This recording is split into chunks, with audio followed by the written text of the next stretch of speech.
Saturday morning, everyone. Welcome back to Weather on the Go, all your weather coverage. In today's video, I will be breaking down my winter weather forecast with you for 2022 and 2023. Each and every one of you guys, if you guys are not subscribed to the YouTube channel, hit that subscribe button down below and the notification bell to get all of my daily weather forecast updates on this channel. You guys will not regret it. We have great weather content breaking down the weather pattern here across North America, Canada, the United States, and the tropics as well. So definitely hit that subscribe button down below and the like button as well with that thumbs up. Definitely appreciate it.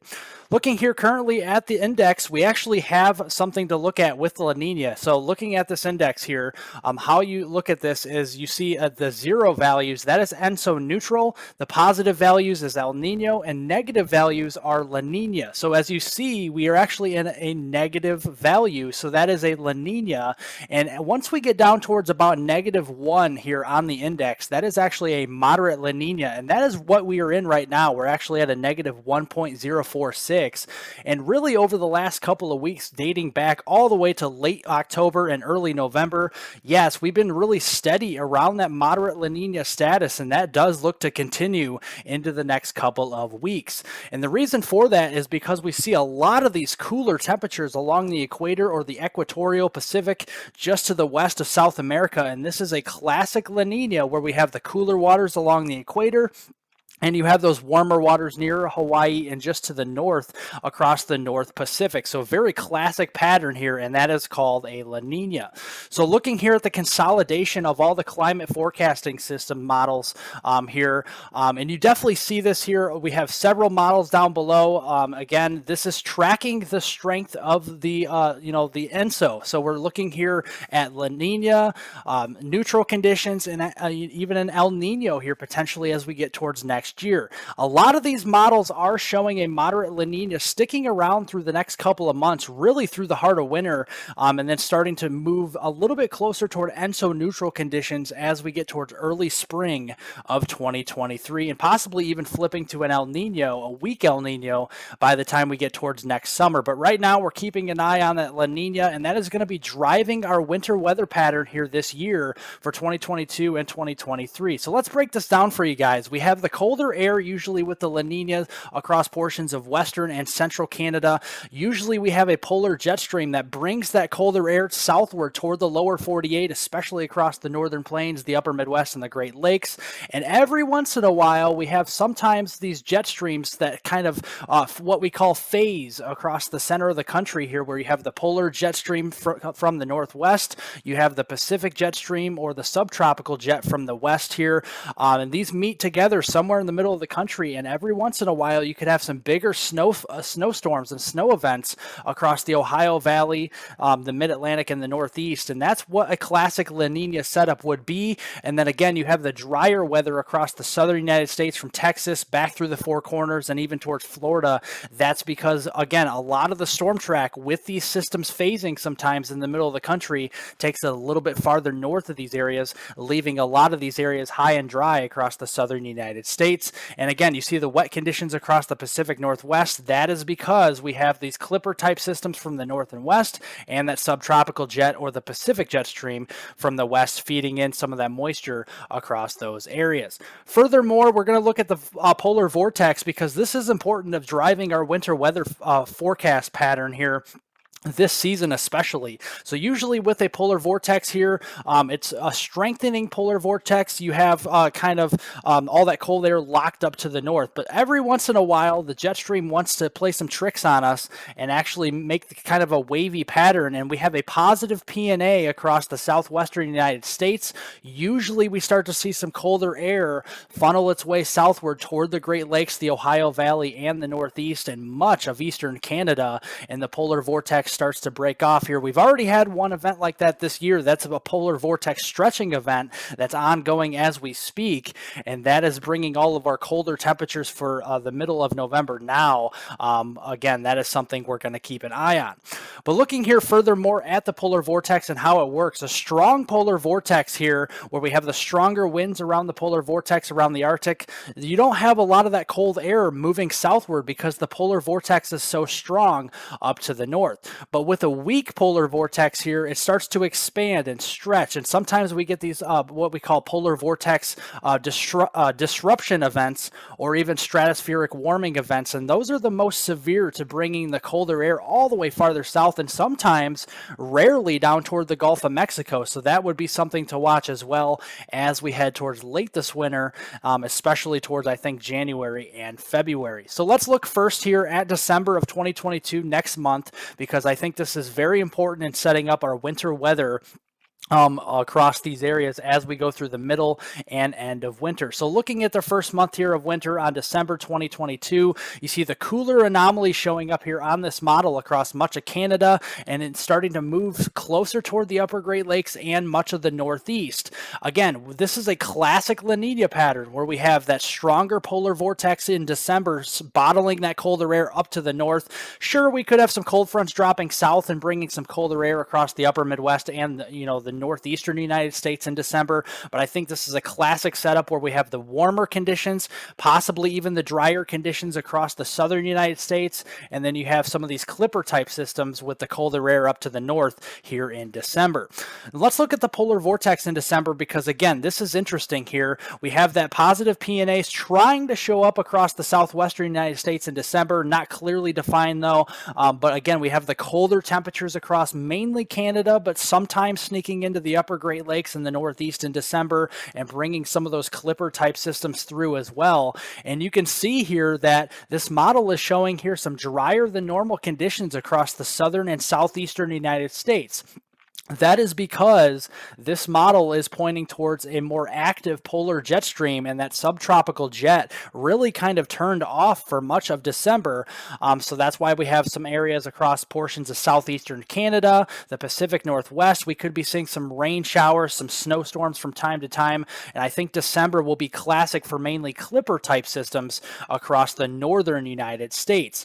So I did draw this up for you guys. This is what I think the December storm track will overall be for the month of December. Again, the storm tracks will be variable, but the main storm track I think in December will take a track here from the Pacific Northwest across the Central Plains through the Ohio Valley and into the Mid-Atlantic. And to the north of this track, that's where you can see a lot of that snowfall. To the south of the track, we could have some showers and storms, and maybe some severe weather across portions of the deep south and the southeast as well on the southern side of this track. Otherwise, we're going to see some drier than normal conditions here across much of December. And looking to the north, this is very interesting as well. We have the snow depth here, very much so, about 100% covered across portions of Canada, getting up into portions of Alaska, which is very interesting because the snowfall line will eventually move farther south, and this again further enhances that storm track, because to the north of the storm track we have all of that snow falling. Again, we're going to start to see more snow flying eventually into portions like Wyoming, the Pacific Northwest here, and then across the Northeast as that step down event from that snowfall starts to move from north to south across the northern United States in the month of December. So I did draw this up for you guys to kind of give you a better idea of what I expect for the month of December here in 2022. I do expect lots of rainfall across the Pacific Northwest. I do think there's going to be an active storm track there for much of December here, especially from the middle and end of December, I think, across the Pacific Northwest. Lots of rainfall. There could be some snowfall mixed in across the higher elevations, but again, I think some warmer events with some rainfall across these areas. I do think the drought will expand across much of the southern and southeastern United States, from Texas to Florida and everywhere in between, because that active jet stream will be a little bit farther to the north with all the moisture. Again, we could have some rainfall across the southeast and some severe weather potentially in December, but I do think overall that drought will expand with those warmer temperatures across these areas and the lack of precipitation. To the north of the storm track that I see here is some major snow events are possible if we can see some moisture moving up from the Gulf of Mexico and meeting with some of these jet streams, and also if we have that subtropical jet just a little bit active as this polar jet moves from north to south. We have a little bit of some phasing going on with the storm systems toward the Central Plains. Then we could see some major snow events potentially from time to time from the portions of the Dakotas into Minnesota, the Great Lakes, and the Northeast, I think, as we go into December. Moving on to January 2023, this is interesting as well. This is when we really start to look at that polar vortex as we get toward the middle of winter. You definitely see these anomalies showing up here in the blue across much of central Canada, and this does show the potential for a polar vortex stretching event, a disruption, or even stratospheric warming is definitely not out of the realm of possibility. And again, we have all of these warmer anomalies across the southern and southeastern United States. Now, I do want to point out to you guys that this is just one model, and again, there is a possibility that this polar vortex, if it does show up into January, could be a little bit farther south or north than this model does show. So I do want to tell you, just because it shows orange down in, say, Oklahoma, Texas, and Kansas, does not mean you won't see any cold air. It is definitely possible that this could change a little bit moving forward. Looking at the polar vortex here into January 2023, you definitely start to see more of these blue anomalies showing up across southern Canada and much of the northern United States, and we start to see more of that positive PNA take over across the southwestern United States as well, and that is going to furthermore start to bring that colder air down, because if you look across the northern Pacific Ocean, yeah, we got more of a ridge start to build, so what goes up must come down. It's got to bring all that cold air farther south as we head into January. Looking as well, with all that cold air, yeah, it's going to be pretty active. I do think January 2023 will be a very active month with above normal precipitation across a couple different spots in the United States. First, here across the Pacific Northwest, some clipper type systems dropping down on the outer edge of that ridge that's spiking all the way back up to Alaska and the western Canadian provinces. I do think we could be seeing some rain and even some snow events there, maybe some nice mountain snow for places like the Rockies here into January. That will be good news for the skiers. And I also do think we're going to see some major events across portions of the Ohio Valley, the Midwest, the Great Lakes, and the Northeast in January as well, getting their fair share of some precipitation. Whether it's rain, whether it's snow, will be very dependent on how much cold air there is. But as I was just showing you here, the January storm track will be very interesting. It's going to be a couple different storm tracks, I think, pretty variable during the month. I think early on in the month, we're probably going to see more of this Pacific Northwest clipper type systems here, especially on the outer edge. If a polar vortex does emerge, we're going to see the outer edge of that polar vortex bringing down some of these colder, fluffier type of snow events, with those snow events that could add up very quickly with 4 or 6 inches of snow, very fluffy snow with all that cold air across the northern U.S. A secondary storm track could be from Texas all the way through the Tennessee and Ohio river valleys. This would be more apt to bringing bigger snow events across the Ohio Valley, the Great Lakes, and the Northeast. Definitely could be bringing more of the rain events to the southeast and the eastern seaboard, I think, in January. Probably more rain events for the I-95 corridor, I think, in January than snow, because I think the heavier snow event will be across portions here of the Midwest. Looking at what I think will happen in January 2023, I do think there'll be some rain and snow events with some clipper-type systems across the Pacific Northwest during this period. Maybe some healthy rains for northern California, northern Nevada during this period as well. I do think that drought will continue to intensify from Texas to Louisiana to Arkansas, back all the way across Mississippi, Alabama, Georgia, and North Florida. I do think that will continue. And then across portions of the Ohio Valley, the Midwest, the Missouri Valley, the Great Lakes, and potentially even interior New England, some big snow events are definitely out, very likely, I think, in January across these areas. We definitely could potentially even see a blizzard during this period, so that will be something to watch, especially with that emergence of that cold air from the polar vortex potentially into January as well. Looking here at the last month of the winter weather forecast is February of 2023. Again, still showing that polar vortex, but a little bit farther west this time, including portions here of Alaska and the western Canadian provinces. Again, this is variable because it is a couple months away, but you definitely could see some warmer anomalies for the Northeast across the eastern United States, and that will set up a pretty interesting track for the storms. But before I get to that, the polar vortex does look to become a little bit weaker during the month of February. And remember, a weaker polar vortex does bring all that colder air farther south into the northern plains, the upper Midwest, and potentially not ruling out a polar vortex going all the way far south to the Texas Panhandle Panhandle or Oklahoma this year, and in 2023 in February. So that will be something to watch, especially with a positive PNA across the southwestern United States. Looking at the precipitation, I do think the Pacific Northwest will slowly start to shut off its precipitation. Again, we still could see some rain and snow events across British Columbia, getting down into Washington, Oregon State, and northern Idaho, western Montana, but largely across the southwestern United States from California to the Four Corners region to Texas and the southeast. Probably going to see drier than normal conditions. Yeah, you could see some rain from time to time across Texas and the southeast, but largely here we're going to see some drier than normal conditions with that drought intensifying. And right in between, we're going to see that storm track with some more snow and rainfall across portions of the Ohio Valley, the Great Lakes, and the Midwest. Here's the February storm track. Pretty similar, I do think, to January, however, with some differences.